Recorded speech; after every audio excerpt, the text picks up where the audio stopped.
Assalamualaikum warahmatullahi wabarakatuh. Kembali lagi bersama saya Cika Mardina Inayah akan mengajarkan teman-teman kelas 7 Madrasah Sanawiyah dalam mata pelajaran Quran Hadis. Pada pertemuan kali ini kita akan membahas materi yaitu sikap toleranku mewujudkan perdamaian. Kira-kira materi seperti apa sih? Nah, tanpa berlama-lama, coba saya akan menanyakan beberapa hal terlebih dahulu. Langsung saja.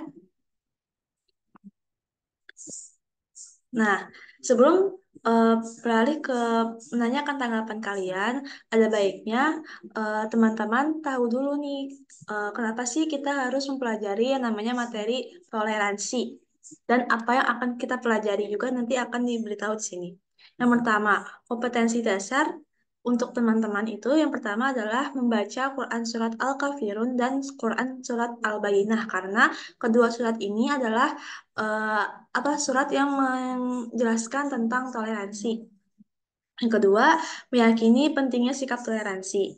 Jadi diharapkan teman-teman setelah mengetahui materi ini, maka teman-teman semakin yakin bahwa toleransi itu merupakan sikap yang penting dimiliki oleh manusia, ya, khususnya Muslim. Nah, yang ketiga, memiliki sikap toleransi sesuai isi kandungan Quran Surat Al-Kafirun dan Quran Surat Al-Bayyinah, serta hadis tentang toleransi dalam kehidupan sehari-hari. Yang keempat, eh, teman-teman bisa memahami isi kandungan Quran Surat Al-Kafirun dan Al-Bayyinah tentang toleransi dan juga membangun kehidupan umat beragama serta hadis riwayat Ahmad, Tirmizi, Ibnu Hibban, Hakim, Baihaqi dari Umar Ibnu radhiyallahu anhu dan hadis riwayat Muslim dari Anas bin Malik tentang toleransi. Yang keempat, teman-teman mampu menulis hadis tentang toleransi. Yang keenam, teman-teman mampu menerjemahkan hadis tentang sikap toleransi. Yang ketujuh, teman-teman bisa menghafal hadis tentang toleransi, yakni hadis riwayat Ahmad dan juga hadis riwayat Muslim. Tadi sudah jelaskan. Lalu selanjutnya, nah, ada ilustrasi. Pertama, sebelum kita beralih ke penjelasan yang lebih dalam lagi, saya akan menanyakan beberapa hal terkait tanggapan teman-teman setelah melihat gambar yang telah diperlihatkan di sini. Ada 4 gambar, yang masing-masing 4 gambar ini menunjukkan ilustrasi kejadian yang berbeda-beda. Yang pertama, ada eh, orang-orang atau perwakilan dari sekolah berkumpul di satu podium dan mereka sama-sama mengangkat bendera Indonesia gitu kan. Ada apa nih gitu kan. Yang kedua ada di sini deskripsinya adalah aksi doa dan puasa lintas agama di mana pasti yang difoto ini adalah orang-orang dengan berbagai agama sedang berkumpul. Yang ketiga ini gambar terkait kericuhan yang terjadi itu. Ada orang-orang yang sedang bertengkar kayak ricuh lah gitu. Yang keempat ada orang-orang gambar orang yang sedang unjuk rasa gitu. Atau enggak, ini juga situasi rusuh gitu. Nah, buat teman-teman, apa sih tanggapan teman-teman saat melihat 4 gambar ini gitu? Pasti ada perbedaan antara gambar satu, gambar dua, dan juga gambar tiga, gambar empat gitu. Jadi, saya beri waktu teman-teman untuk melihat gambar ini dan siapkan tanggapan teman-teman. Nanti akan saya tanyakan satu persatu. Saya beri waktu ya.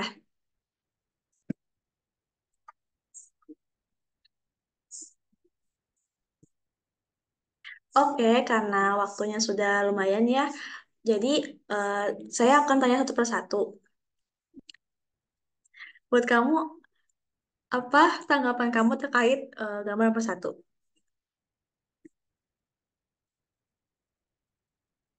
Oh, jadi menurut kamu gambar di atas ini merupakan yang pertama itu merupakan gambar orang yang sedang eh apa ya, dia tuh membanggakan bendera Indonesia karena berhasil memenangkan satu lomba gitu ya. Eh, Kalau menurut saya, iya sih itu gambar memang seperti itu. Dan seperti dilihat orang-orang yang ada di situ itu orang-orang yang berbeda, ada yang memakai hijab, ada yang tidak memakai hijab, dan pasti ini merupakan suatu perbedaan di mana perbedaan itu pun tidak memungkiri bahwa mereka tuh tetap satu tujuan gitu, karena sama-sama ikuti lomba misalnya dan mereka menang gitu kan. Jadi perbedaan yang terjadi itu tidak memecah belah gitu, justru mempersatukan mereka dalam satu Indonesia gitu. Lalu, saya akan tanya tanggapan yang lain ya, terkait gambar nomor 2. Menurut kamu seperti apa? Oh, jadi menurut kamu kayak doa bersama lintas agama itu mungkin suatu hal yang sangat apa ya, mungkin dahsyat gitu ya, karena masing-masing dari agama ini mau loh berkumpul dan melaksanakan doa bersama. Walaupun seperti yang kita ketahui kan agama mereka berbeda gitu kan, mungkin dari cara ibadahnya berbeda, keyakinannya berbeda, ketentuan ibadahnya juga berbeda gitu kan. Tapi mereka tetap yakin kalau misalnya kalau mereka satu dan berdoa bersama mungkin akan mendatangkan suatu kebaikan yang lebih ya gitu. Boleh. Terus untuk gambar ketiga, saya akan menanyakan tanggapan yang lain ya.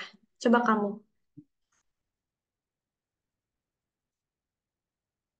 Oh iya, menurut kamu ini mencerminkan kedamaian nggak seperti judul dari materi kita kali ini? Enggak, iya tentu enggak ya. Seperti yang kita lihat dari gambar satu, dua, dan bahkan sampai gambar ketiga, pasti ada perbedaan di mana gambar satu dan dua itu mereka berdiri berdampingan gitu kan. Tidak ada tuh yang namanya apa ya gerak-gerik yang menunjukkan bahwa mereka tuh tidak akur atau tidak rukun gitu ya. Sedangkan gambar ketiga aja sudah menggambarkan kalau mereka tuh saling menyerang gitu kan. Jadi ibaratnya ya mereka ada apa-apa nih, terpecah belah nih, kenapa nih gitu kan. Cuma kita nggak tahu penyebabnya apa, kerusuhan itu terjadi. Yang pasti ada dua belah pihak yang saling menyerang gitu kan. Dan itu merupakan satu contoh sikap yang tidak toleransi dan tidak menghargai karena mungkin apapun sebabnya gitu kan mungkin karena perbedaan pendapat, perbedaan suku, perbedaan pemikiran, perbedaan agama itu tuh nggak menjadikan seorang itu harus saling menyerang gitu kan. Kita nggak tahu nih ini penyebab kerusuhan ini apa gitu kan, penyebab mereka saling menyerang ini apa, tapi kita bisa tahu kalau misalnya perbuatan mereka itu menunjukkan sikap tidak toleransi gitu ya. Nah, mungkin teman-teman di sini setelah melihat gambar ketiga paham ya perbedaan antara gambar pertama dan kedua serta gambar ketiga. Dan selanjutnya ada gambar terakhir yang kurang lebih ya tidak beda lah dengan gambar ketiga. Mungkin bentuknya dia berbeda karena mereka tidak seperti saya menyerang, cuman ada satu orang yang seperti apa ya, apa ya, apa ya, unjuk rasa lah gitu. Dan caranya tuh kurang baik, di mana mereka dia tuh naik ke atas di mana orang-orang tuh di bawah gitu kayak kurang sopan gitu ya. Coba menurut kamu terakhir tuh kayak gimana tanggapan kamu? Oh iya, jadi menurut tanggapan kamu ini sama sekali tidak mencerminkan kedamaian gitu kan. Dimana kedamaian kita pelajari saat ini kan saat materi ini kan tentang toleransi. Toleransi membawa kedamaian. Sedangkan di sini apakah ini membawa kedamaian? Gitu kan. Kelihatannya kayak wah kenapa dia di atas gitu kan kayak bersikap arogan gitu jatuhnya kan. Coba kalau misalnya sikap itu damai pasti dia tuh nggak akan berdiri sendiri di situ, pasti dia akan beli sejajar dan mungkin kalau ada persoalan pun gak bakal dia searogan itu kayak yang paling benar, yang merasa paling benar, masa dia paling berhak untuk mengeluarkan pendapatnya itu kan kesannya tidak menghargai pendapat orang lain gitu. Jadi toleransi di sini pun bukan sekedar kita menghargai perbedaan agama gitu kan ya. Yang mungkin yang sering kita ketahui seperti itu toleransinya bentuknya. Tapi menghormati pendapat orang lain, menghormati kedudukan orang lain juga itu penting. Dimana ini kan tidak sopan banget ya. Dia demonstrasi tapi sampai naik-naik seperti itu gitu kan. Mungkin itu juga kesannya itu memunculkan kalau misalnya ini gak damai gitu kan. Jadi setelah teman-teman melihat empat gambar ini, teman-teman pasti bisa membedakan gitu kan. Perbedaan antara gambar satu dan dua dengan tiga dan empat. Perbedaan antara kerukunan dan kerukunan dan kedamaian dengan kerusuhan dan yaitu kearoganan gitu. Nah, setelah teman-teman tahu perbedaan empat gambar ini, maka teman-teman sudah bisa membedakan gitu kan. Mana sikapnya itu termasuk toleransi, mana bukan toleransi. Dalam hal ini, nanti kita akan mengenal istilah lain. Nah, teman-teman, karena sudah paham tentang ilustrasinya, maka akan ke bagian selanjutnya, yaitu tentang pembahasan materi. Nah, dalam materi sikap toleran membawa kedamaian ini, kita akan bahas apa sih, teman-teman? Nah, setelah teman-teman menanggapi ilustrasi yang tadi, maka selanjutnya apa sih yang akan dibahas dan dipelajari bersama? Yang pertama, yang pasti adalah tentang toleransi, gitu kan? Atau dalam istilah Islamnya itu adalah tasamuh, gitu ya. Yang kedua adalah fanatisme. Nah, fanatisme ini Ilustrasi yang ketiga dan keempat ini bisa diidentifikasikan sebagai fanatisme, teman-teman. Walaupun kita nggak tahu ya sebab mereka sering menyerang gitu kan, itu seperti apa, karena apa, tapi nggak tahu. Tapi bisa diidentifikasi kalau misalnya salah satunya itu adalah fanatisme atau nanti yang istilahnya akan dijelaskan pengertiannya selanjutnya. Pokoknya antara fanatisme dan toleransi ini merupakan hal yang bertolak belakang gitu atau kebalikannya gitu. Jadi kalau misalnya nggak toleransi mungkin dia fanatik karena fanatik gitu. Kayak dia nggak bisa menghargai gitu. Dan yang terakhir kita akan bahas ayat-ayat dan hadis yang membahas tentang toleransi ya. Jadi dalam Quran hadis ini kita membahas masalah atau materi tentang toleransi dan yang lain itu pasti dikaitkan dengan Al-Quran dan hadis. Dan dalam hal ini Al-Quran dan hadis pun banyak yang membicarakan tentang toleransi. Nanti kita akan bahas satu persatu. Nah, teman-teman, jadi teman-teman diharapkan menyimak dahulu mengenai pengertian toleransi. Nanti akan ada sesi lain ya, teman-teman. Jadi, seperti yang kita ketahui, kalau toleransi itu berasal dari kata toleran. Apa sih toleran itu? Jadi, toleran itu adalah sifat atau sikap suka menenggang. Menenggang itu artinya menghargai, membiarkan, atau membolehkan pendirian. Dan pendirian ini termasuk dari pendapat, pandangan, kepercayaan, kebiasaan, kelakuan, dan sebagainya. Jadi, yang dihargai itu bukan hanya agama saja, tapi pendapat, pandangan, kebiasaan, kelakuan, dan sebagainya yang berbeda dan atau bertentangan dengan pendiriannya sendiri. Jadi gini, misalnya kita sebagai muslim gini ya. Kita sebagai muslim kita memegang akidah gitu kan atau pandangan Islam gitu. Nah, ketika kita berhadapan dengan seorang yang mungkin berkeyakinan berbeda dengan kita gitu ya. Dan itu udah pasti kan kalau keyakinan berbeda pasti cara ibadahnya berbeda, cara pandang hidupnya berbeda gitu kan.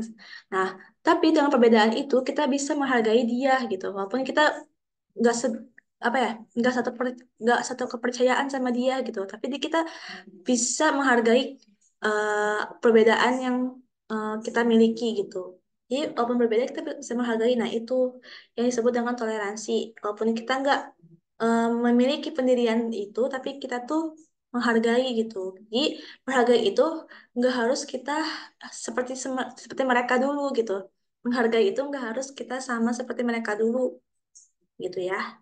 Nah, terus di sini dijelasin lagi gitu kan. Dengan kata lain, toleran itu yaitu memberi kebebasan kepada orang lain untuk bersikap atau berpendirian sesuai dengan keinginannya. Pasti teman-teman sudah tahu ya kayak misalnya di Pancasila juga kan sila pertama ketuhanan yang Maha Esa. Nah, kalau misalnya disuruh kasih contoh pasti contohnya adalah menghargai agama orang lain gitu kan. Nah, yang dimaksud dengan menghargai agama orang lain itu ya ini tadi memberi kebebasan kepada orang lain untuk bersikap dan berpendirian sesuai dengan keinginannya. Misalnya kita Islam nih, ya udah kita melakukan ibadah sebagaimana ajaran Islam gitu kan. Tapi ketika ada orang yang bukan beragama Islam, berarti kita tidak boleh melarang dia untuk beribadah sesuai agama dia gitu loh. Tidak memaksa gitu, atau juga tidak nyinyir atau tidak eh meledek atau apapun gitu. Itu termasuk bentuk toleransi teman-teman. Nah, lalu ada juga istilah tasamu yang tadi kita udah sempat bahas. Nah, jadi toleransi sama tasamu ini sebenarnya istilahnya itu kalau tasamu itu istilah Islamnya lah gitu. Terus dijelasin lagi di sini, kalau tasamu ini berarti sikap pemurah, penderma, dan gampangan. Gampangan itu maksudnya kayak mudah gitu. Kita memudahkan orang lain gitu. Bukan gampangan yang lain ya. Maksudnya. Terus atau dapat diartikan dengan mempermudah. Tuh. Maksudnya gampang itu mempermudah, memberi kemurahan dan keluasan. Dan kalau dalam konteks sosial, tasamu ini artinya kemudahan atau kebebasan yang diberikan kepada orang lain untuk berpikiran yang berbeda dengan pemikirannya, melaksanakan ibadah yang berbeda dengan ibadah yang dilakukannya, sehingga akan terjalin kehidupan yang harmonis dan saling menghargai dan menghormati satu sama lain. Ya, jadi walaupun ada orang yang eh, dari luar itu saja udah kelihatan kalau misalnya keyakinannya berbeda, pasti cara ibadahnya berbeda gitu kan. Tapi kita memberi kemudahan kepada mereka untuk bisa tetap beribadah sesuai dengan ajaran mereka. Nah, itu udah termasuk sikap tasamuh ini. Di mana sikap tasamuh ini akan terjalin hubungan harmonis kalau saling menghargai dan menghormati satu sama lain gitu. Kira-kira seperti itu ya teman-teman. Nah, setelah teman-teman tahu tentang pengertian toleransi, maka selanjutnya ada lawan kata dari toleransi, yaitu fanatisme. Tadi sudah kita singgung sedikit ya. Nah, di sini akan dibahas sedikit lagi. Nah, jadi fanatisme ini ada dua istilah Islamnya ya, gitu kan, tentang sikap fanatik ini. Nah, yang pertama adalah istiqomah. Nah, kok istiqomah disebut fanatik sih? Nah, tapi tunggu dulu ya. Maksudnya istiqomah di sini adalah memiliki makna keteguhan hati. Jadi istiqomah ini apa menunjukkan bahwa fanatik itu memiliki makna positif juga teman-teman. Jadi fanatisme ini bukan hanya makna negatif aja, tapi kalau makna negatif positif itu bisa dinamakan dengan istiqomah, di mana keteguhan hati ini kan ibaratnya kita sudah mengetahui nih apa ajaran yang benar, bagaimana ajaran yang benar itu, dan saat kita teguh hatinya untuk senantiasa menjalankannya gitu kan, atau senantiasa menjaganya gitu kan, menjaga diri dari larangannya gitu kan, dan itu tuh kan menunjukkan hati kita tuh teguh gitu kan dengan ajaran Islam misalnya. Kita udah mengetahui ini Allah tuh tidak suka yang seperti ini, Allah tuh suka yang seperti itu gitu kan. Dan kita mengamalkan apa yang Allah perintahkan dan menjauhi larangannya. Nah, itu tuh termasuk dengan keteguhan hati teman-teman. Nah, itu disebut istiqomah. Makanya istiqomah tuh kan gak gampang katanya. Ya karena keteguhan hati tuh gak gampang gitu. Itu termasuk bagian dari fanatisme dalam hal positif. Adapun makna negatif dari fanatisme ini dalam Islam biasanya disebut dengan ta'asub yang memiliki makna fanatik buta. Apa sih fanatik buta itu? Nah, nanti kita jelaskan di sini. Ta'asub ini akan membahayakan kerukunan umat Islam. Karena apa sih itu ta'asub gitu ya? Ta'asub ini adalah sikap keras dan mengambil sesuatu dengan keras, kasar, dan tidak mau menerima pendapat orang yang berbeda pendapat dengannya dan menolak serta enggan mengikutinya sekalipun itu benar, teman-teman. Demikian juga ta'asub berarti membela kaumnya, kelompoknya, atau orang yang satu keyakinan dengannya, tidak peduli apakah orang yang dibela itu benar atau salah, dan apakah yang dibela itu zolim atau terzolimi. Nah, dari sini aja kita sudah tahu ya bahwa taasub ini ada sikap keras teman-teman. Jadi mereka tuh nggak mau mendengarkan gitu kak, atau nggak mau menerima pendapat orang lain yang berbeda dengan dia gitu. Sekalipun itu benar teman-teman. Jadi kan dalam Islam kan kita suka ada istilah kayak gitu ya, jangan lihat siapa yang bicara tapi apa yang dibicarakan. Nah itu kan sudah sering dengar. Tapi untuk orang taasub ini mereka tuh keras teman-teman. Sekalipun itu orang benar ngomongnya, tapi kalau misalnya yang orang yang ngomong itu berbeda dengan dia, mungkin beda agama, beda suku, beda pandangan hidup, beda pemikiran, pokoknya beda lah mungkin dari dia nggak bakal mau dengar teman-teman.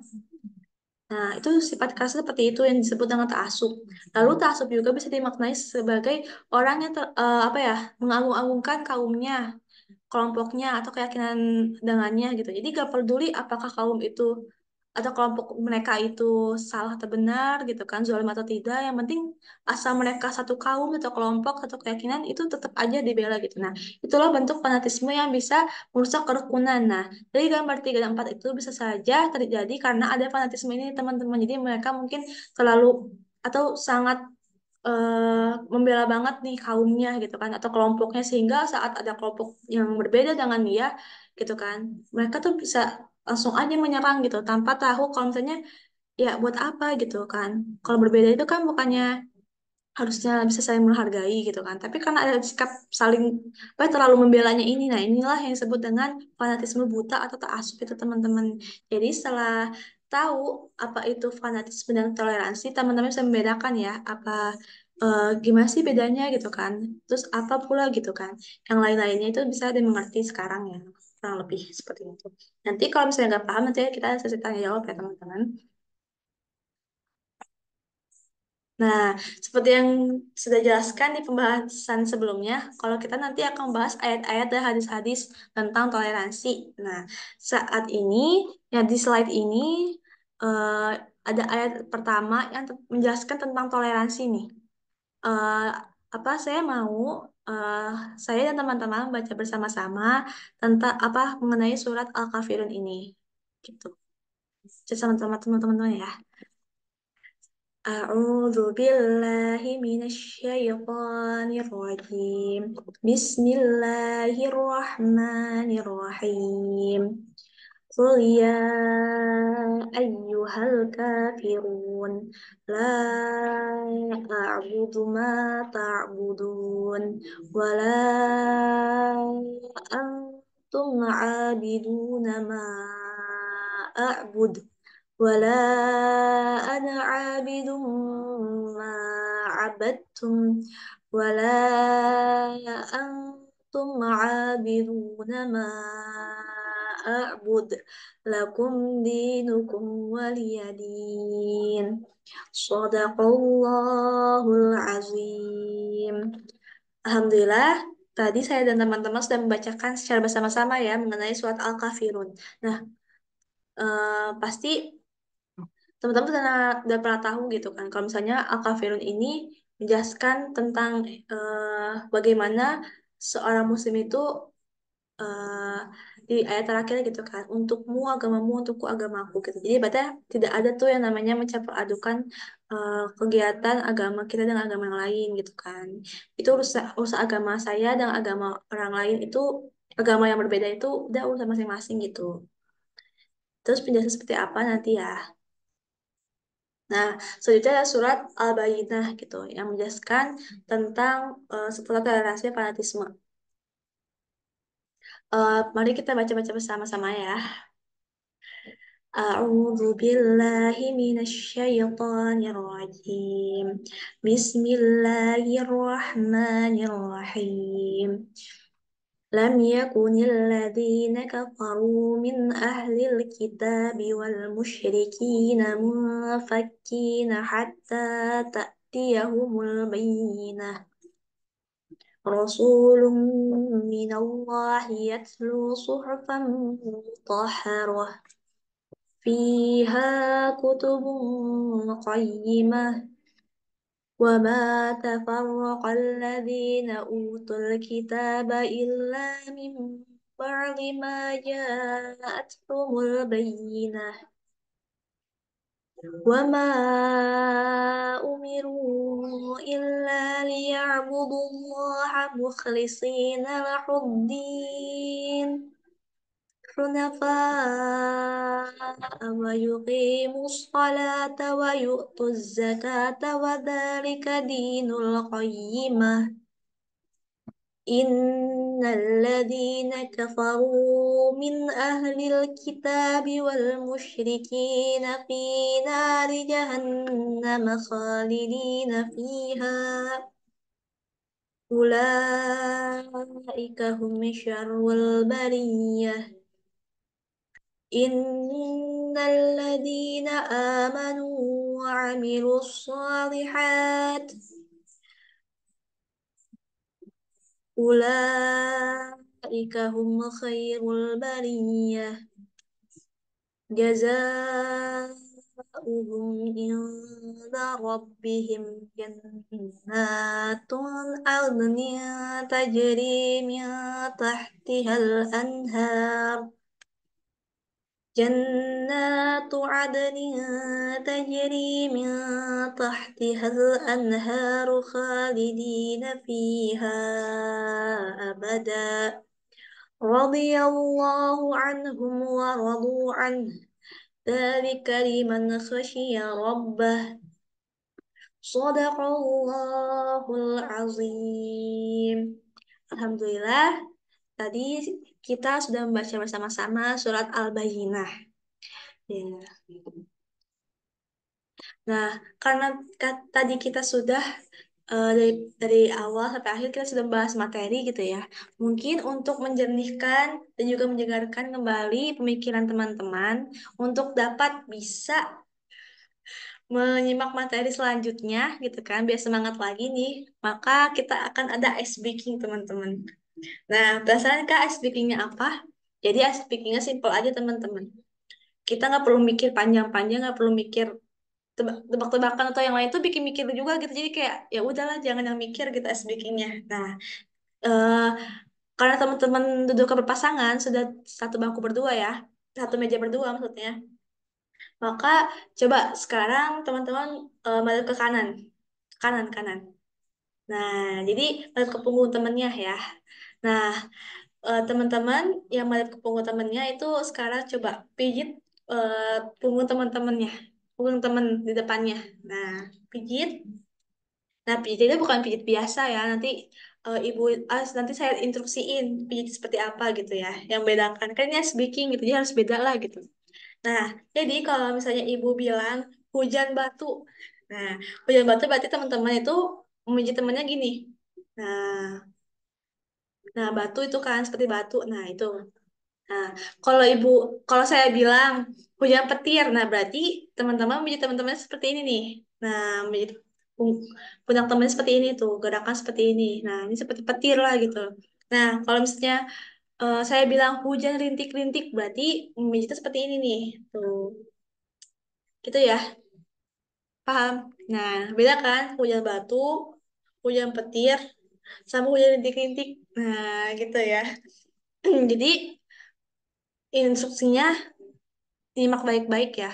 Gitu. Jangan sampai salah. Kalau salah nanti maju ke depan.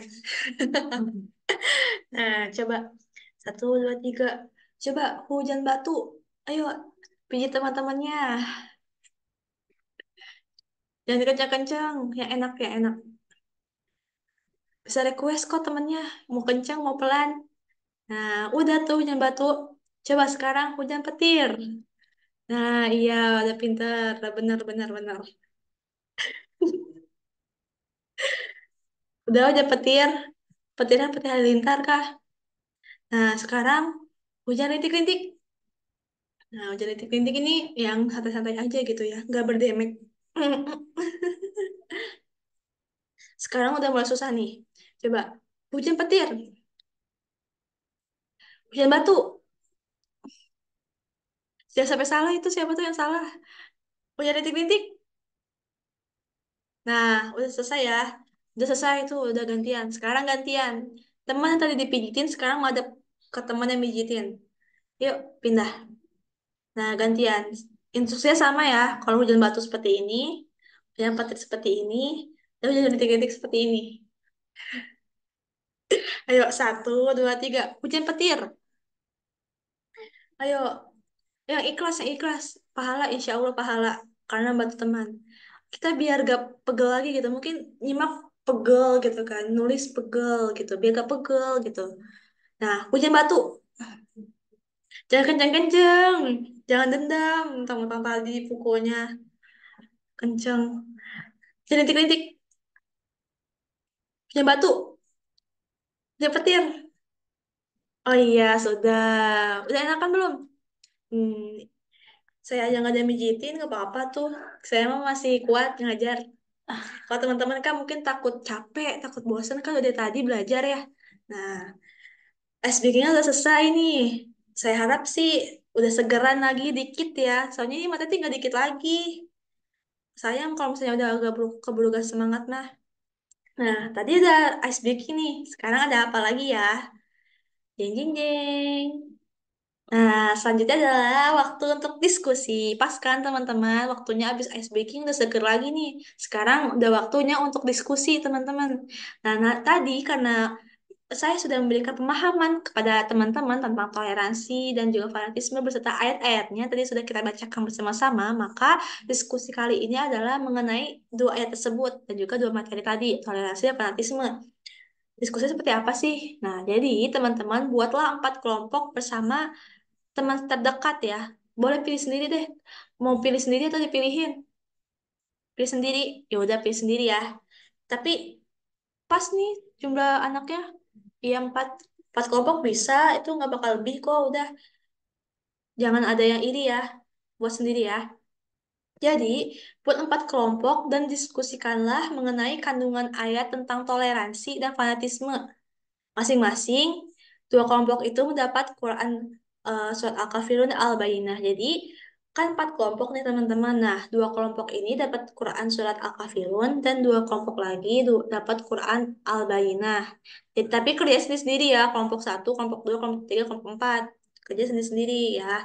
Nah, Tadi kan eh kalau Al-Kafirun itu tentang toleransi, sedangkan Al-Baqarah itu tentang fanatisme, teman-teman. Jadi coba teman-teman buka LKS-nya, ada Quran kan di situ, Quran surat Al-Kafirun dan Al-Bayyinah, baca artinya dan kira-kira apa sih kandungan yang terkandung di dalam ayat itu.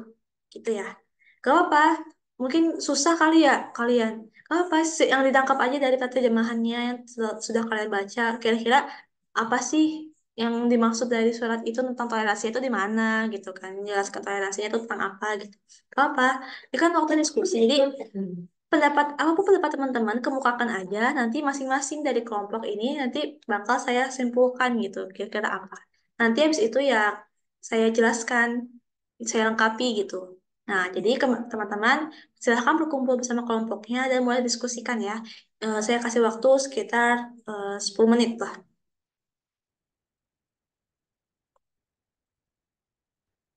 A few moments later. Sudah teman-teman, ini sudah 10 menit kalian diskusi.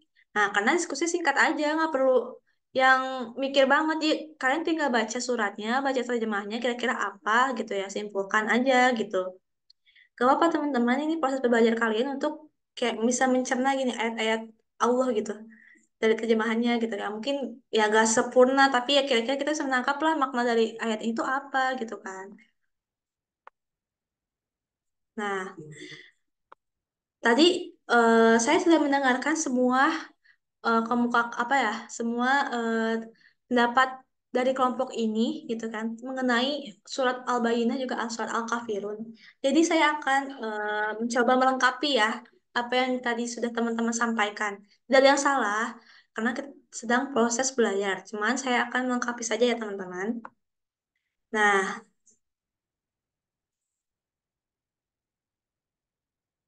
yang pertama ada surat Al-Kafirun. Nah, jasa surat Al-Kafirun. Jadi, surat Al-Kafirun itu yang tadi kita baca dari ayat 1 sampai 6 itu isi tentang apa sih gitu ya. Jadi, di sini jelasin bahwa Quran surat Al-Kafirun ini merupakan eh, apa surat yang turun atau dilatar belakangi saat kaum musyrikin Quraisy ini melakukan ajakan kepada Rasulullah dan sahabat untuk menyembah Tuhan mereka gitu ya selama setahun. Jadi kayak beda kayak bertukar gitu lah. Misalnya 1 tahun mereka menyembah Tuhan ini 1 tahun mereka apa musyrikin Quraisy ini menyembah Tuhan Rasulullah dan para sahabat. Kemudian 1 tahun lagi gantian gitu kan. Rasulullah dan para sahabat yang menyembah Tuhan mereka gitu. Beda kan kayak gantian gitu ya, gantian keyakinan gitu selama setahun gitu kan. Nah, terus apa kata Rasulullah? Rasulullah setuju gak kira-kira? Nah, ya ini surat ini yang menjelaskan jawaban Rasulullah gitu kan. Karena surat ini dilatar belakangi oleh ajakan ajakan musyrikin Quraisy untuk bertukar keyakinan selama setahun itu yang ganti-gantian. Maka turunlah kan surat Al-Kafirun ini. Dan Quran surat Al-Kafirun ini berisi jawaban Rasulullah atas ajakan kaum Quraisy tadi untuk bertukar keyakinan. Nah, kira-kira jawabannya apa teman-teman? Yang tadi udah teman-teman sampaikan. Iya gitu kan. Rasulullah pasti menolak tegas gitu. Nah, Rasulullah menolak dengan tegas dengan mengatakan, aku tidak akan menyembah apa yang kamu sembah. Gitu. Ini kan persis seperti bunyi ayat yang seperti kita udah baca ya. Lalu di ayat terakhir lakum dinukum waliyadin itu menunjukkan sikap akidah Rasulullah gitu kan bahwa dalam beribadah kita berhak tuh melaksanakannya sesuai ajaran agama kita. Jadi kayak urusan agama kita, agama kamu gitu. Tidak ada kayak bisa dicampur adukan gitu. Misalnya kayak ajakan Quraisy tadi, udahlah aku menyembah Tuhan kamu setahun ya Rasulullah, tapi kamu harus menyembah Tuhan kami sama setahun juga. Itu kan kayak buat apa gitu? Ngapain menyembah Tuhan lain gitu? Gitu. Kita juga berhak untuk menjalankan agama kita sesuai tuntunan agama kita gitu loh. Gak perlu lah campur adukan seperti itu. Itu bukan bagian dari toleransi ya teman-teman. Lalu di dalam surat ini juga menjelaskan bahwa Allah itu memang menghendaki setiap orangnya untuk merasakan kedamaian gitu kan. Karena agamanya sendiri itu dinamakan Islam. Agamanya Allah itu dinamakan Islam teman-teman yang artinya damai. Jadi kedamaian itu tidak akan diraih kalau jiwanya tidak damai gitu. Coba bayangin, kalau misalnya Rasulullah sudah beriman kepada Allah, menyampaikan risalah Allah, tapi mau gitu untuk menyembah Tuhan mereka semasa tahun gitu kan. Cuma biar mungkin tidak ada perselisihan aja di antara mereka, maka maulah Rasulullah misalnya. Itu kan hati juga tidak damai gitu, karena Rasulullah itu kan penyampai risalah Allah, masa dia menyembah Tuhan selain Allah gitu kan. Pasti tidak ada kedamaian dalam hatinya gitu kan. Nah, terus kedamaian itu tidak diraih kalau jiwa tidak damai. Dan paksaan itu merupakan penyebab dari tidak damainya jiwa, iya kan? Karena kita terpaksa gitu. Mungkin dari kaum musyrikin Quraisy ini juga kebakalan lah ikhlas menyembah Allah gitu kan dalam setahun. Mungkin mereka menawarkan diri untuk menyembah Allah selama setahun. Tapi kan apakah dijamin mereka tuh ikhlas dan sepenuh hati dalam menyembahnya? Sedangkan mereka aja meminta Rasulullah untuk menyembah Tuhan mereka juga. Pasti kan ada timbal balik. Mereka tuh mengharapkan imbalan gitu. Pasti kan di sana tidak ada namanya keikhlasan. Pasti mereka juga terpaksa gitu kan dalam keadaan paksaan. Dan tentu paksaan ini juga menyebabkan jiwa itu tidak damai, teman-teman. Nah, karena ini, karena itu, maka tidak ada, harusnya tidak ada paksaan dalam seorang menganut agama. Dalam hal ini, tidak ada paksaan dalam menganut keyakinan agama Islam. Karena sesungguhnya tuh kan Rasulullah selama ini melakukan dakwah gitu kan. Itu mengajak, bukan memaksa, mengajak teman-teman. Kalau memaksa mungkin dari musyrikin Quraisy juga udah berontak banget segitu tuh mengajak teman-teman, makanya kaum musyrikin juga kembali lagi mengajak Rasulullah gitu kan untuk menyembah Tuhan mereka gitu kan, karena sejak itu Rasulullah dari dulu tuh memang dakwah tuh mengajak bukan memaksa gitu. Apalagi untuk memeluk agama Islam tuh tidak boleh ada namanya paksaan gitu. Jadi eh, diharapkan teman-teman setelah apa ya tadi mencari kandungan ayat surat Al-Kafirun, diharapkan teman-teman bisa tahu kalau misalnya sikap dari musyrikin Quraisy ini jangan sampai ada juga di hari ini gitu kan. Pemaksaan atau sesuatu yang apa ya mungkin dibilangnya menghargai tapi mencampur adukan seperti ini tuh tidak benar, teman-teman. Jadi walaupun kita misalnya berbeda agama dengan apa ya orang lain, misalnya kita punya teman gitu kan, berbeda agama, tapi bukan berarti kita itu bisa gitu apa mengikuti ajaran agama dia gitu. Berharganya itu bukan seperti itu, teman-teman. Berharganya itu artinya kita memberi kebebasan gitu kan, kemudahan bagi dia untuk menjalankan agama dia sendiri. Bukan berarti kita ikut-ikutan dia gitu ya. Begitu juga kita memaksa teman kita untuk masuk Islam misalnya, untuk mengerti ajaran agama Islam, mungkin kita sudah berkeyakinan nih bahwa Islam itu agama yang benar gitu kan. Terus kita memaksa teman kita yang bukan agama Islam untuk masuk Islam, kayak udah agama kamu tuh salah gitu kan. Berarti agama Islam itu juga tidak boleh, teman-teman. Islam itu tidak mengajarkan paksaan. Islam itu mengajarkan kedamaian, teman-teman. Jadi sebisa mungkin orang itu mengenal Allah itu bukan dengan paksaan gitu kan. Kan dibilang juga kan hidayah itu datangnya tuh susah, teman-teman. Dan emang hidayah itu datangnya dari Allah, teman-teman. Jadi mau kita sepaksa apapun ke orang itu, kalau misalnya Allah belum memberikan hidayah kepada dia untuk mengenal Islam, itu gak bakal sampai, teman-teman. Jadi gak ada guna juga kita memaksa-maksa orang gitu. Nah, kira seperti itu ya penjelasan Quran surat Al-Kafirun tentang toleransi. Selanjutnya, tunggu.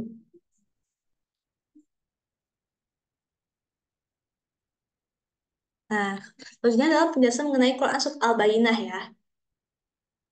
Jadi, Al-Bayyinah kan tadi panjang ya teman-teman, dari ayat 1 sampai ayat 8. Kira-kira tadi teman-teman sudah membacakan artinya, juga mencari kandungan ayatnya gitu. Nah, di sini jelasin lagi kalau misalnya penggalan dari kan lam yakunil ladina kafaru min ahlil kitabi wal musyrikina munfakina hatta gitu kan dan seterusnya. Nah, jelaskan bahwa yang dimaksud ahli kitab di sini adalah orang-orang Yahudi dan Nasrani. Di mana Yahudi dan Nasrani ini adalah pemeluk apa ya ibaratnya keyakinan meyakini kitab-kitab sebelum Al-Quran gitu. Ya, di mana Yahudi itu mengimani apa Taurat, dan Nasrani mengimani Injil gitu kan, di mana ya Taurat dan Injil ini kan turunnya sebelum Al-Quran gitu. Tapi setelah turunnya Al-Quran pun mereka tetap masih kukuh dengan keyakinan mereka meyakini kitab-kitab sebelum itu. Padahal kan ya kitab-kitab Taurat dan kitab Injil kan sama-sama diturunkan oleh Allah. Cuman kan dengan turunnya Al-Quran itu sebagai penyempurna kitab dan harusnya mereka mengikuti kitab yang terakhir ini gitu kan. Tapi ya mereka tetap mengikuti ajaran sebelumnya gitu. Itu namanya Yahudi dan Nasrani ya. Terus yang dimaksud dengan orang musyrik ini adalah penyembah berhala dan api, misalnya penyembah selain Allah gitu. yang jelas-jelas bukan Tuhan tapi sembah. Nah, itu musyrik gitu ya namanya. Yeah. Nah, dan ahli kitab maupun musyrik ini disebut di dalam surat tadi mufakina. Apa itu mufakina? Mufakina itu artinya tidak akan meninggalkan. Maksudnya tidak apa meninggalkan? Tidak akan meninggalkan ini kesembahan mereka. Tidak akan meninggalkan Taurat misalnya. Tidak akan meninggalkan Injil. Tidak akan meninggalkan berhala. Tidak akan meninggalkan api gitu kan. Ya maksudnya tidak akan meninggalkan sesuatu yang sudah mereka yakini. Maksudnya gitu teman-teman ya. Nah, nah, hal ini merupakan sikap fanatik mereka dalam mempertahankan keyakinan mereka. Jadi di sini dimaksud fanatisme itu kayak ibaratnya nanti dilanjutkan di sini ya. Nah, saya selanjutnya menjelaskan poin yang kedua dulu, baru nanti dijelasin lagi. Jadi dari ayat 1 sampai 8 setengah itu dijelaskan di poin kedua bahwa itu Allah telah menunjukkan bukti yang nyata kepada orang kafir, yaitu yang ahli kitab dan musyrik tadi, yaitu seorang rasul, yaitu Nabi Muhammad SAW dari Allah yang membacakan lembaran suci, yaitu Al-Quran, yang terkandung kitab-kitab Allah yang tegak, adil, dan lurus. Nah, jadi berarti Allah itu sudah menurunkan Nabi Muhammad untuk ibaratnya apa ya? Untuk membacakan lembaran suci Al-Quran gitu kan, untuk menyampaikan Al-Quran yang dimana Al-Quran itu merupakan kitab Allah yang tegak, adil, lagi lurus, maksudnya penyempurna lah, kitab terakhir dan penyempurna gitu. Maksudnya dan penyempurnaan ini kan berarti kan menghapus kitab-kitab sebelumnya gitu. Jadi berarti kitab-kitab sebelumnya itu sudah tidak berlaku lagi. Nah, namun apa teman-teman, saat Allah sudah menunjukkan bukti yang nyata kepada mereka, tapi mereka malah mengalami banyak perselisihan dan akhirnya terpecah belah setelah Allah memberi hujah dan bukti nyata kepada mereka. Loh, kan Allah sudah menunjukkan nih yang benar itu seperti ini, yang benar itu Al-Quran yang disampaikan oleh Rasul yang aku utus, yaitu Muhammad gitu. Tapi apa yang mereka lakukan? Mereka malah berselisih, mereka malah terpecah belah. Makanya bersatu gitu kan, mengenal Allah gitu kan, menyembah Allah, tapi mereka malah terpecah menjadi Yahudi, Nasrani, bahkan musyrik tadi tidak menyembah Allah gitu. Nah, itulah yang dimaksud dengan sikap fanatisme, teman-teman. Jadi, Allah sudah menunjukkan bukti yang nyata, bukti yang benar. Inilah sesuatu yang benar, teman-teman, yaitu Al-Quran yang diturunkan oleh Nabi Muhammad. Tapi mereka tetap apa? Tetap mempertahankan keyakinan mereka yang sesungguhnya sudah sudah ditunjukkan kalau misalnya tidak benar gitu. Bahkan di sini kan Allah sudah menunjukkan bukti yang nyata, nyata gitu loh. Benar deh seperti ini. Tapi mereka tetap kukuh dengan keyakinan mereka itu. Tuh, makanya disebut dengan mufakina, artinya tidak akan meninggalkan. Nah, itulah salah satu bentuk fanatik. Nah, berarti di sini kata kuncinya dari soal bayinah ini adalah menjelaskan tentang fanatisme atau sikap fanatik. Gitu. Nah, lalu setelah itu apa yang terjadi dengan para ahli kitab dan musyrik itu saat dia berpaling dari bukti nyata yang Allah berikan? Nah, di sinilah jadi poin terakhir bahwa ayat ini menjelaskan ganjaran bagi orang kafir, yaitu ahli kitab dan musyrik yang menolak kitab-kitab Allah serta menentang nabi-nabi yang Allah utus, yakni adalah neraka jahanam dan mereka kekal di dalamnya. Jadi, ganjaran bagi mereka yang tidak percaya dengan bukti nyata yang Allah berikan itu ya berupa ini neraka jahanam dan mereka kekal di dalamnya.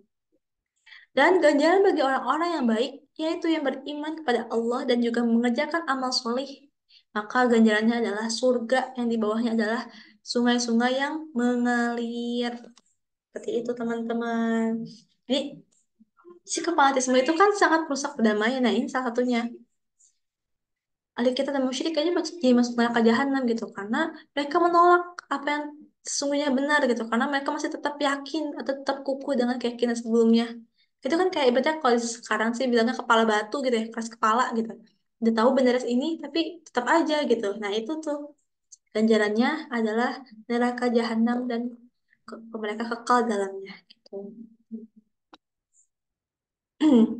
Nah, kalau teman-teman sudah mengetahui penjelasan lengkapnya tentang apa ya, surat Al-Kafirun dan juga surat Al-Bayyinah, itu kan ayat-ayat Al-Quran. Nah, sekarang kita mengenal hadis-hadis yang menjelaskan tentang toleransi ya. Sini saya akan menjelaskan tentang dua hadis saja. Nah, mungkin selanjutnya nanti pertemuan selanjutnya ya, teman-teman. Jadi, hadis pertama itu dari Ibnu Amir radhiyallahu anhu. Kira-kira sebunyinya seperti ini, teman-teman. Khairul ashabi indallahi khairuhum li sahibihi wa khairul jirani indallahi khairuhum li jarihi. Artinya, dari Ibnu Amr radhiyallahu anhu, sesungguhnya Rasulullah Shallallahu alaihi wasallam bersabda, sebaik-baik sahabat di sisi Allah adalah yang paling baik di antara mereka terhadap sesama saudaranya. Dan sebaik-baik tetangga di sisi Allah adalah yang paling baik di antara mereka terhadap tetangganya. Hadis riwayat Ahmad, Tirmizi, Ibnu Hibban, Hakim, dan Baihaqi. Saya jelaskan teman-teman, misalnya bahwa sebaik-baik sahabat di sisi Allah adalah yang paling baik terhadap saudaranya. Dan sebaik-baik tetangga di sisi Allah adalah yang paling baik di antara mereka terhadap tetangganya. Jadi ibaratnya ini memuat makna moral bahwa kita tuh sama saudara harus saling baik gitu, harus berperilaku baik. Begitu juga dengan tetangga, walaupun tetangga bukan saudara kita gitu kan, tapi tetangga itu rumahnya kan dekat kita gitu kan, seorang yang dekat dengan kita itu tuh harus diperlakukan dengan baik teman-teman. Maka di sini disebutkan juga bahwa tetangga yang baik si Allah adalah orang yang paling baik dengan tetangganya. Itu kan di sini Rasulullah loh yang bersabda dan sudah bilang kalau di sisi Allah itu yang paling baik itu ya yang paling baik dengan saudaranya. Itu kan berarti sudah paten banget nih gitu kan. Jadi kita tuh harus baik banget nih dengan saudara atau dengan tetangga kita karena Rasulullah sudah bersabda seperti ini teman-teman, gitu ya lebih. Terus hadis selanjutnya tentang toleransi itu apa lagi sih? Nah, selanjutnya ada hadis kedua. Dan ini ada dari Anas bin Malik radhiyallahu anhu. Sungguhnya Rasulullah Shallallahu Alaihi Wasallam bersabda, "Walladzi nafsi biyadihi la yu'minu abdun hatta yuhibbu li jarihi aw qala li akhihi ma yuhibbu li nafsi." Rasulullah Shallallahu Alaihi Wasallam bersabda, "Demi Allah yang badanku di tangannya, tubuhku di tangannya gitu ya.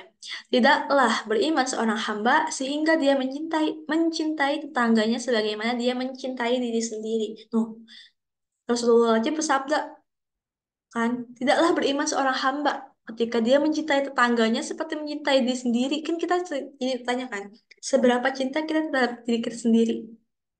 Segitu besarnya kan. Nah, itu juga ternyata harus sebanding dengan cinta kita terhadap tetangga kita gitu. Nah, kita refleksikan diri gitu. Kita sama ini dengan tetangga kita seperti apa gitu kan. Dimana di sini jelaskan tidak berimannya seorang hamba. Berarti kan kalau misalnya kita tidak mencintai tetangga kita seperti kita cintai diri sendiri, berarti kita tidak beriman gitu. Itu kan beda memuat makna yang dalam gitu bahwa sepenting itulah teman-teman kita cinta terhadap tetangga kita gitu. Ya, cinta dalam ini bukan cinta yang cinta-cintaan gitu ya. Maksudnya cinta tuh berbuat baik, kita mengasihi, menghormati dia, membantu dia. Itu kan bentuk cinta juga teman-teman. Seperti itu ya. Ini hadis riwayat Muslim dan Abu Ya'la. Nah, jadi teman-teman bisa tahu ya, yang dimaksud toleransi itu ya udah tahu, udah pasti menghargai dah. Tapi selain menghargai kita juga berbuat baik juga kepada orang itu yang berbeda dengan kita, gitu kan.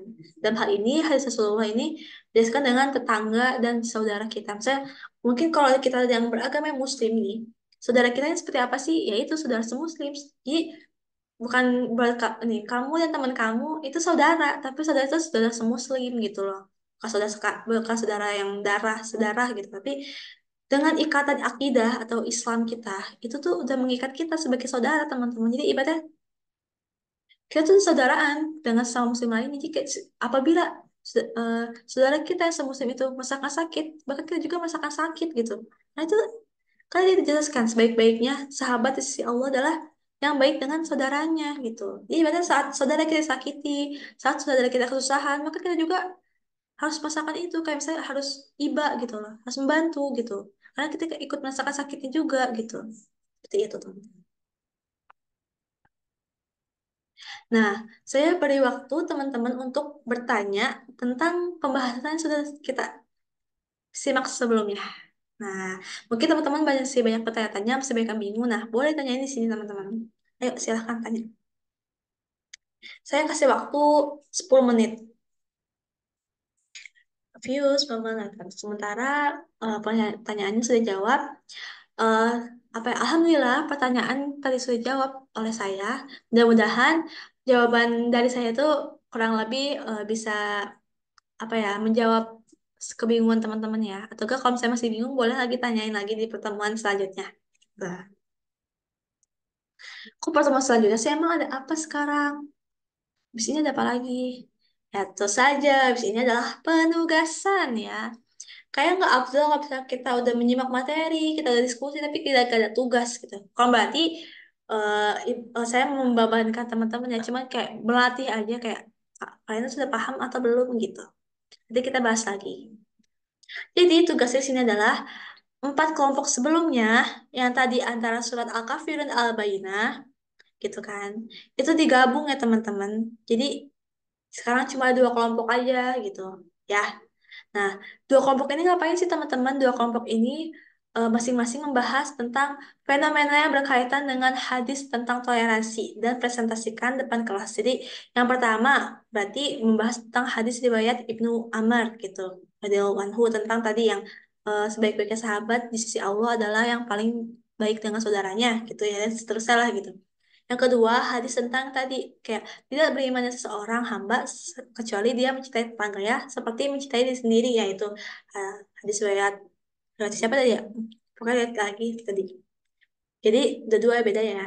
Nah, dari hadis ini coba kalian cari dan diskusikan fenomena apa sih yang berkaitan dengan hadis ini. Nah, pasti banyak banget tuh. Tentang tetangga kan banyak banget tuh cerita mungkin ada kejadian-kejadian apa gitu kan yang teman-teman relate gitu yang berhubungan dengan tetangga. Misalnya saya punya tetangga tapi tetangganya seperti ini seperti itu dan kaitkan dengan hadis ini gitu kan. Bisa kan gitu teman-teman. Nah, nanti hasil diskusi kalian itu presentasikan depan kelas. Tapi itu aja nanti pertemuan di minggu depan ya. Karena tugas ini, maka ada kesimpulan dari saya. Jadi, eh, kita sudah membahas panjang lebar ya. Dari mulai toleransi, fanatisme, kita mengulas ayat-ayatnya, mengulas kandungannya, dan juga kita mengetahui apa sih hadis yang membahas tentang toleransi, itu oke gimana gitu kan. Dari semua penjelasan itu, maka bisa diberi kesimpulan bahwa sikap toleransi ini benar-benar mewujudkan perdamaian. Sebagai upaya kita mewujudkan perdamaian ya, baik itu perdamaian dengan diri sendiri, individu misalnya, juga perdamaian dengan ya bersifat sosial gitu. Di kehidupan sosial kita kan kalau bisa terwujud kedamaian kan gimana tuh perasaan kita? Tentram mati gitu kan. Pasti damai itu gimana sih? Pasti semua tuh baik-baik saja gitu. Andai gitu kan. Jadi saya harap setelah mengetahui materi tentang toleransi ini teman-teman bisa lebih sadar lagi gitu kalau sebenarnya sifat toleransi itu memang seperti itu teman-teman di dalam kehidupan bermasyarakat, kehidupan sosial. Kita kan manusia itu kan makhluk sosial, penting gitu untuk memiliki rasa toleransi. Ya tadinya mungkin kalau lihat orang bukan muslim lihatnya kayak gimana gitu kan. Jadi gak boleh gitu teman-teman, gak boleh membedakan gitu. Mungkin dari cara ibadahnya kita berbeda, tapi secara itu kita sama-sama manusia teman-teman gitu yang tadinya sama apa fanatik dengan kelompoknya sendiri, dengan golongan sendiri gitu kan. Itu mulai dikurangin teman-teman karena itu nggak bagus gitu ya. Dan eh kita juga mengetahui bahwa dari surat Al-Kafirun itu kita juga memiliki yang namanya batas toleransi ya teman-teman. Jadi toleransi itu kita menghargai bukan membablasi gitu ya.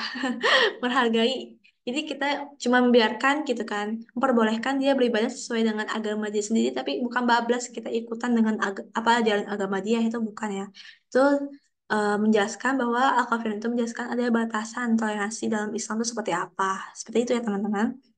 Nah, lalu eh, nanti kita ketemu selanjutnya akan ya itu melanjutkan materi sedikit dan saya harap teman-teman itu selalu semangat belajar untuk belajar Quran dan hadis karena di samping kita belajar tentang membaca Al-Quran, menulis Al-Quran, mengetahui hadis, menulis hadis, membaca hadis, kita juga harus tahu maknanya teman-teman. Apa sih yang disampaikan oleh hadis itu? Apa sih yang disampaikan oleh ayat Al-Quran itu? Gitu ya. Dalam hal ini khusus pertemuan ini tentang toleransi. Jadi teman-teman bisa mengetahui ayat yang menjelaskan relasi itu apa, terus menjelaskannya di mana, gimana menjelaskannya. Terus teman-teman bisa tuh mengkaitkan ayat ini dengan kehidupan di kehidupan nyata teman-teman. Kira-kira sudah sesuai gak sih dengan ayat Al-Quran ini gitu kan? Sesuai gak sih dengan hadis yang disampaikan Rasulullah gitu kan?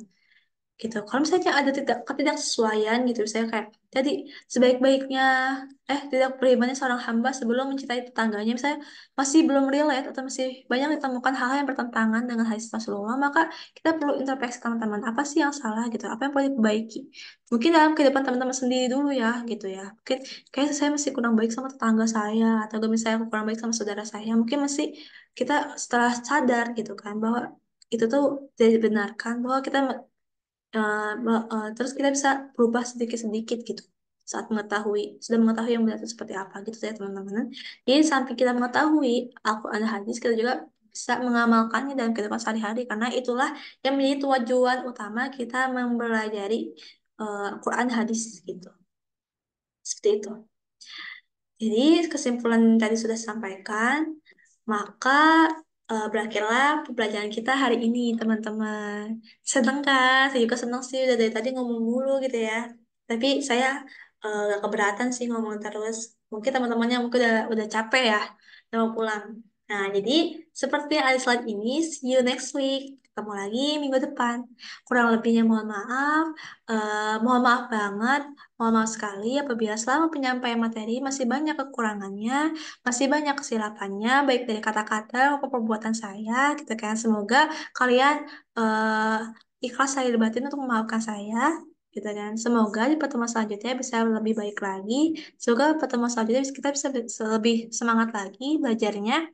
Untuk itu, saya akhiri pembelajaran hari ini dengan mengucapkan hamdalah bersama-sama. Alhamdulillahirrahmanirrahim. Doa kafaratul majelis. Subhanakallahumma bihamdika. Asyhadu an la ilaha illa anta astaghfiruka wa atubu ilaik. Dan doa kafaratul majelis. Subhanakallahumma bihamdika. Asyhadu an la ilaha illa anta astaghfiruka wa atubu ilaik. Wassallallahu alaihi wasallam. Wassalamualaikum warahmatullahi wabarakatuh. Dadah teman-teman.